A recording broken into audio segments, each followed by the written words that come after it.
আসসালামু আলাইকুম, স্বাগতম সবাইকে আমার আজকের রেসিপি দেখার জন্য।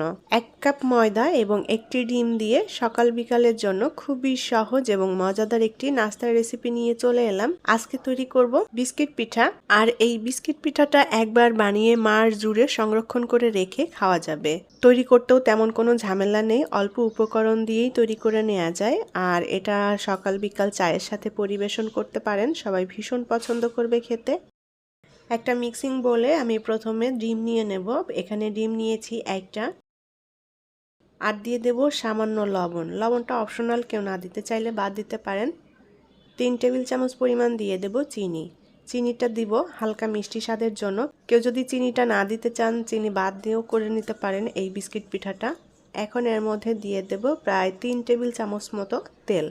রেগুলার রান্নার তেল দিচ্ছি। এখন ডিম, চিনি এবং তেল একসাথে ভালোভাবে ফেটিয়ে নেব। আর ততক্ষণ পর্যন্ত ফেটাবো যতক্ষণ না চিনিটা ভালোভাবে গলে যায়। ভালোভাবে ফেটিয়ে চিনিটা একদমই গলিয়ে নিতে হবে। তো আমি 3-4 মিনিট ভালোভাবে ফেটিয়ে চিনিটা গলিয়ে নিয়েছি। এখন এর মধ্যে দিয়ে দেব ময়দা। আমি এখানে 1 কাপ পরিমাণ ময়দা নিয়েছি। পরিমাণে কম বেশি করে তৈরি করতে চাইলে এখানে ডিম এবং ময়দাটা সেভাবেই নিয়ে নিতে হবে। আমি 1 কাপ ময়দা এবং একটি ডিম দিয়ে আজকের এই বিস্কিট পিঠা তৈরি করে নেব।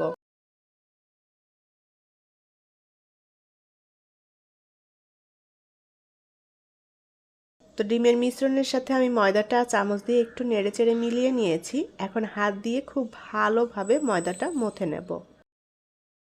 ময়দার ডোটা খুব ভালোভাবে মথে নিতে হবে যেন একেবারে সফট হয়ে যায় ডোটা। তো আমি 5-6 মিনিট ধরে ময়দার ডোটাকে খুব ভালোভাবে মথে নিয়েছি। আর ডোটা কিন্তু অনেক সফট হয়েছে, তবে একেবারে নরম হওয়া যাবে না ডোটা। স্বাভাবিক পর্যায়ে ডোটা তৈরি করে নিতে হবে। আর এখানে ডো তৈরি করতে আমি কিন্তু কোনো পানি ব্যবহার করিনি, যে ডিম এবং তেল দিয়েছি ওটাতেই এই ডোটা মাখা হয়ে গিয়েছে। ডোটা ভালোভাবে মথে নিয়েছি। এখন ঢাকনা দিয়ে ঢেকে রেখে দেব 20 থেকে 25 মিনিটের মতো। আর এই 20-25 মিনিটে ডোটা বেশ ভালো মতো সফট হয়ে যাবে এবং অনেকটা মসৃণ হয়ে যাবে। তো আমি 25 মিনিট মতো ঢাকনা দিয়ে ঢেকে রেখেছিলাম ডোটা। আর ডোটা কিন্তু অনেক সফট এবং মসৃণ হয়েছে। এখন ডোটা একটা পিঁড়ির উপর নিয়ে নেব। এবার এই ডোটাকে আমি বেলে নেব। রুটির মতো করে গোল করে বেলে নিতে হবে, তবে রুটির মতো এত পাতলা না, একটু মোটা করে রুটিটা বেলে নিতে হবে।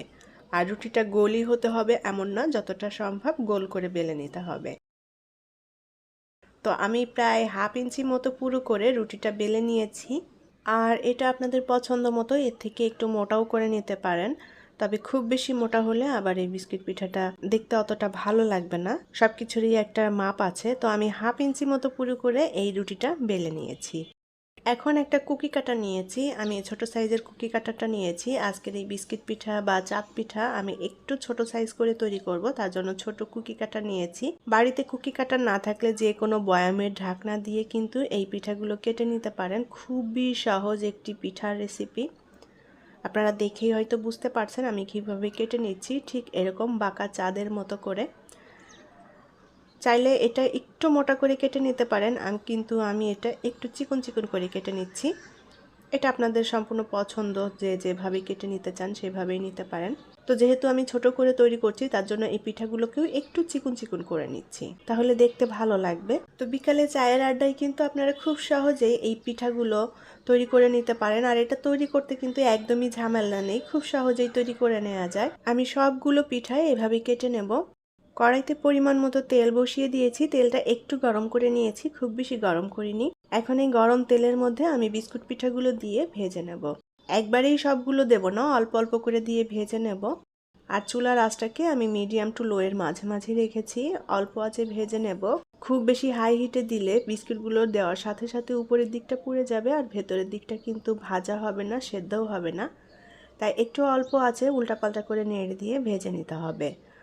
আর এটা আপনাদের পছন্দ মতো কালার করে ভেজে নিতে পারেন। আমি একটা গোল্ডেন ব্রাউন কালার করে ভেজে নেব। তো উল্টাপাল্টা করে নেড়ে দিতে হবে যেন বিস্কুট পিঠাগুলো সব দিকটাই সমানভাবে ভাজা হয়। আমি খুব ভালোভাবে নেড়ে চেড়ে উল্টাপাল্টা করে দিয়ে 5 থেকে 6 মিনিটের মতো বিস্কুট পিঠাগুলো ভেজে নিয়েছি। আর খুব সুন্দর একটা গোল্ডেন কালার চলে এসেছে। এখন এগুলো আমি তেল ছড়িয়ে উঠিয়ে নেব। আর বাকি যেগুলো আছে সেগুলো একইভাবে ভেজে নিতে হবে। তেল থেকে তুলে নিয়ে এই পিঠাগুলোকে খুব ভালোভাবে ঠান্ডা করে নিতে হবে, তাহলে অনেক বেশি মচমচে হবে আর পিঠাগুলো খেতেও ভালো লাগবে। গরম অবস্থায় ভেতরের দিকটা কিন্তু একটু নরম থাকে, তাই ভালোভাবে ঠান্ডা করে নিতে হবে। আমি বিস্কিট পিঠাগুলো খুব ভালো মতো ঠান্ডা করে নিয়েছি। এই পিঠাগুলো কেউ সংরক্ষণ করতে চাইলে খুব ভালোভাবে ঠান্ডা করে নিয়ে তারপরে একটা এয়ারটাইট বক্সে ভরে রেখে দেবেন। এটা 1 মাস পর্যন্ত সংরক্ষণ করে রেখে খাওয়া যায়। তো আমি একটা বিস্কিট পিঠা ভেঙে দেখাচ্ছি কেমন হয়েছে। এই বিস্কিট পিঠাটা সকাল অথবা বিকালে চায়ের সাথে খেতে খুবই ভালো লাগে। আশা করছি আমার আজকের বিস্কিট পিঠার রেসিপি আপনাদের ভালো লেগেছে। পরবর্তী রেসিপি দেখার আমন্ত্রণ জানিয়ে আজকের মতো বিদায় নিচ্ছি। সবাই অনেক অনেক ভালো থাকবেন। আল্লাহ হাফেজ।